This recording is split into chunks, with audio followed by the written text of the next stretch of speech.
Hello everyone, welcome back to Akshaya's vlogs. This is one. So ఈరోజు అయితే మాకు మంచి జాబ్ అప్డేట్తో మేము ముందుకు వచ్చాను. సో జాబ్ గురించి డిస్కస్ చేద్దాం. ఫస్ట్ రోల్ వచ్చేసి అసోసియేట్ సాఫ్ట్వేర్ ఇంజనీర్, కంపెనీ వచ్చేసి యాక్సెంచర్, వెల్ నోన్ కంపెనీ. ఇలాంటి కంపెనీస్లో జాబ్ రావడం అనేది చాలామందికి ఒక డ్రీమ్ లాంటిది అనమాట. But in that salary also very high, 4.5 LPA, that to for freshers. అంటే చాలా మంచి ఆపర్చునిటీ. లొకేషన్ వచ్చేసి క్వాలిఫికేషన్ ఇన్ డీటెయిల్గా నేను ఎండ్ ఆఫ్ ది వీడియోలో నేను ఇంకా డీటెయిల్గా ఎక్స్ప్లెయిన్ చేస్తాను. ఎక్స్పీరియన్స్ వచ్చేసి ఫ్రెషర్స్ ఎక్స్పీరియన్స్ కూడా ఉంది. సో ఎక్స్పీరియన్స్ గురించి కూడా ఎంత ఎక్స్పీరియన్స్ ఉంటే కన్సిడర్ చేస్తారని కూడా నేను మెన్షన్ చేస్తాను. స్కిల్స్ గురించి ఇప్పుడు చూద్దాము. మనకి ఇక్కడ ఇది ఒక రిజిస్ట్రేషన్ ఫామ్ అనమాట. రిజిస్ట్రేషన్ ఫామ్లో మీరు అక్కడ స్కిల్ మీకేమొచ్చో సెలెక్ట్ చేసుకోవాలి. సో ఆ స్కిల్స్ అనేది ఓన్లీ పైథాన్, జావా కాదు, మల్టిపుల్ స్కిల్స్ ఉన్నాయి. సో ఈ మల్టిపుల్ స్కిల్స్లో మీకు ఏ ఒక్క స్కిల్ వచ్చినా మీరు అప్లై చేసుకోవచ్చు. ఆ స్కిల్స్ ఏంటో ఇప్పుడు చూద్దాము.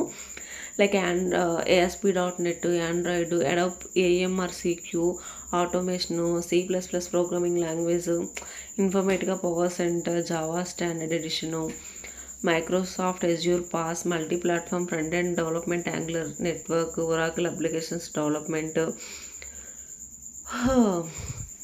SAP మీద కూడా ఉన్నాయి. SAP ABAP development, SAP basis administration, SAP business objects, business intelligence, SAP hybrid commerce, SAP purchasing, MMPO, SAP SD sales and distribution, sales force and development, security, work plus. So ఇన్ని skills ఉన్నాయన్నమాట. ఈ స్కిల్స్లో మీకు ఏ ఒక్క skills వచ్చినా మీరు apply చేసుకోవచ్చు. Even minimum knowledge ఉన్నా మీరు అప్లై చేసుకోవచ్చు. ఎక్స్పీరియన్స్ వాళ్ళైతే ఓన్లీ మినిమం 11 months బిలో ఉన్న వాళ్ళు మాత్రమే కన్సిడర్ చేస్తున్నారు. అబోవ్ ఉంటే ఆ ఎక్స్పీరియన్స్ వీళ్ళు ఇప్పుడు ఈ రోల్కి తీసుకోవట్లేదు అనమాట. సో నెక్స్ట్ వచ్చేసి రిజిస్ట్రేషన్ ఫామ్. మీరు లింక్లో నేను డిస్క్రిప్షన్లో లింక్ ఇస్తాను. ఆ లింక్ ఓపెన్ చేసిన తర్వాత మీకు ఇలా ఓపెన్ అవుతుంది రిజిస్ట్రేషన్ ఫాము. దీంట్లో మీరు ఏంటంటే ఫస్ట్ జాబ్ డీటెయిల్స్ అక్కడ జాబ్ రోల్ ఏంటనేది వాళ్ళు ఫిక్స్ చేస్తారు. సో మీరు అదేం చేంజ్ చేయక్కర్లేదు. జాబ్ డిస్క్రిప్షన్ మీద క్లిక్ చేస్తే మీకు ఇలా ఓపెన్ అవుతుంది. సో దాన్ని మొత్తం ఒకసారి క్లియర్గా చదువుకోండి. దీంట్లో ఏముంటుందంటే యాక్సెంచర్ కంపెనీ గురించి ఉంటుంది. సో మీ రోల్ ఏంటి, మీ రెస్పాన్సిబిలిటీస్ ఏంటి, అండ్ కంపెనీ మీకేమేమి ప్రొవైడ్ చేస్తుంది, సో అవన్నీ క్లియర్గా ఉంటాయి. అవన్నీ కూడా చెక్ చేసుకోండి. ఇప్పుడు మనకి ఎలిజిబిలిటీ క్రైటీరియా ఇందాక చెప్పాను కదా, క్వాలిఫికేషను. అన్ని క్వాలిఫికేషన్స్ని అలౌ చేస్తారు. బట్ ఏంటంటే BE, BTech, ME, MTech, MCA and MSc వీళ్ళందరికీ ఎలిజిబుల్. బట్ దాంట్లో మనకి స్ట్రీమ్స్ ఏంటంటే CSC కానీ IT కానీ చేస్తే మాత్రమే. ఇప్పుడు బీటెక్లో CSC, IT ఇలా ఉంటేనే మీకు ఎలిజిబుల్ అనమాట. అది కూడా 23, 24 పాస్ అవుట్స్ మాత్రమే. ఇంకొకటి ఏంటంటే నోట్, MBA, PG, DBM క్యాండిడేట్స్కి అయితే ఎలో లేదు అప్లై చేసుకోవడానికి. అండ్ ఇంకా కొన్ని రెస్ట్రిక్షన్స్ ఉన్నాయి. ఏంటంటే ఫర్ ఎగ్జాంపుల్ మీరు ఒక బీటెక్ ఒక 4 years కోర్స్ అనమాట. సో ఆ వితిన్ 4 yearsలోనే కంప్లీట్ చేయాలి. సో మీరు ఎక్స్ట్రా 1 year టైం తీసుకుంటే అలాంటి వాళ్ళు ఈ రోల్కి అప్లై చేసుకోవడానికి అవ్వదు. ఇంకొకటి బ్యాక్లాగ్స్ ఏమైనా ఉంటే కూడా మీరు అప్లై చేసుకోవడానికి అవ్వదు అనమాట. సో అలా చాలా ఉన్నాయి. ఆ రూల్స్ అన్నీ కూడా ఒకసారి మీరు క్లియర్గా ఇంకా చదువుకోండి రిజిస్ట్రేషన్ ఫామ్లో. సో నెక్స్ట్ వచ్చేసి ఆల్రెడీ మీరు ఈ యాక్సెంచర్ రిక్రూట్మెంట్ ప్రాసెస్లో ఇంతకుముందు ఆల్రెడీ పాస్ట్ 6 months నుంచి ఒకవేళ అటెంప్ట్ చేసుంటే ఈ రోల్కి వాళ్ళు ఎలిజిబుల్ అవ్వరు అనమాట. అండ్ ఎవరైతే more than 11 years of experience ఉంటే కూడా ఈ రోల్కి ఎలిజిబుల్ అవ్వరు. ఓన్లీ మీ బిలో 11 months ఎక్స్పీరియన్స్ ఉంటే కన్సిడర్ చేస్తారు. నెక్స్ట్ వచ్చేసి మన ఇండియన్ సిటిజన్ అయి ఉండాలి. లేకపోతే ఎవరైతే అదర్ కంట్రీస్ వాళ్ళు అప్లై చేస్తే ఒకవేళ వాళ్ళకి ఏంటంటే వర్క్ పర్మిట్, ఇక్కడ వర్క్ చేయగలిగే పర్మిట్ ఉంటే వాళ్ళు కూడా అప్లై చేసుకోవచ్చు అనమాట. అలాంటి జనరల్ టర్మ్స్ అండ్ కండిషన్స్ ఉంటాయి. అవన్నీ ఒకసారి చెక్ చేసుకోండి. నెక్స్ట్ వచ్చేసి మనకి రిజిస్ట్రేషన్ ఫాము ఇలా ఉంటుందన్నమాట. నేను కింద డిస్క్రిప్షన్ బాక్స్లో లింక్ ఇస్తాను. అది ఓపెన్ చేసిన తర్వాత మీకు ఇలా ఓపెన్ అవుతుంది.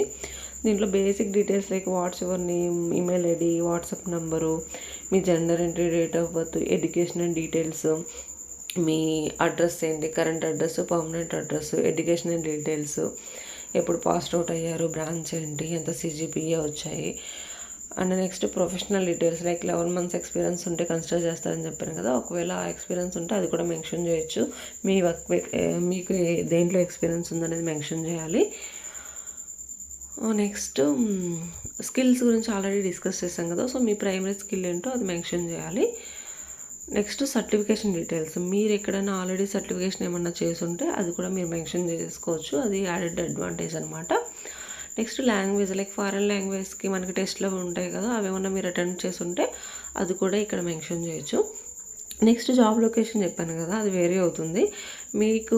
మీకు ప్రిఫరెన్స్ అయితే ఇస్తారు, మీరు సెలెక్ట్ చేసుకునే ఛాన్స్ ఉంటుంది, బట్ అక్కడ పర్టికులర్గా అక్కడే ఇస్తారని చెప్పలేము. మ్యాక్సిమం ట్రై చేస్తారు, లేదంటే సెకండరీ లొకేషన్ ట్రై చేస్తారు, లేకపోతే థర్డ్ లొకేషన్ అనమాట. సో బట్ మీరైతే లొకేషన్ పెట్టుకోవచ్చు, మీరు ఫస్ట్ ప్రయారిటీ ఏ లొకేషన్కి ఇస్తారు అనేది. సో నెక్స్ట్ మీకు ఏమైనా బ్యాక్లాగ్స్ ఉన్నాయా లేదా అని చెప్పేసి అడుగుతారు, అవి కూడా మెన్షన్ చేయండి. మీరు ఆల్రెడీ పాస్ట్ 3 monthsలో ఎప్పుడైనా ఇంటర్వ్యూస్ యాక్సెంచర్లో ఏమైనా రిక్రూట్మెంట్ ప్రాసెస్లో ఇన్వాల్వ్ అయి ఉన్నారా అని చెప్పేసి అడుగుతారు, అది కూడా నో. అలాంటి వాళ్ళకి ఇక్కడ ఎలిజిబిలిటీ ఉందన్నమాట. ఒకవేళ డిజేబిలిటీస్ ఏమైనా ఉన్నాయా, దివ్యాంగుల మీరు ఏమన్నా అని చెప్పేసి అడుగుతారు, అది కూడా ఆప్షన్ సెలెక్ట్ చేసుకోవచ్చు.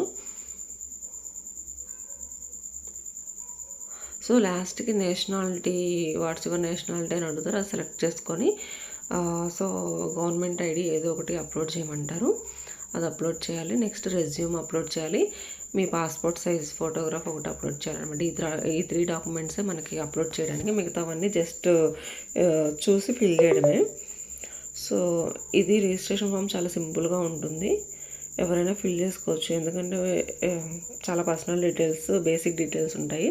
సో లాస్ట్లో జనరల్ టర్మ్స్ అండ్ కండిషన్స్ ఉన్నాయన్నమాట, అవన్నీ ఒకసారి రీడ్ చేసి అన్నిటికీ ఐ అగ్రీ అని చెప్పేసి క్లిక్ చేస్తే సరిపోతుంది. ఒకసారి ప్రాపర్గా రీడ్ చేసుకోండి. దాంట్లో ఏంటంటే జనరల్ వర్క్ టైమింగ్స్ ఏమైనా ఉండొచ్చు, రొటేషనల్ యూఎస్ షిఫ్ట్స్ ఉంటాయి, అండ్ లొకేషన్స్ కూడా డిఫరెంట్ లొకేషన్స్లో వర్క్ చేయగలగాలి అని జనరల్ టర్మ్స్ అండ్ కండిషన్స్ ఉన్నాయి.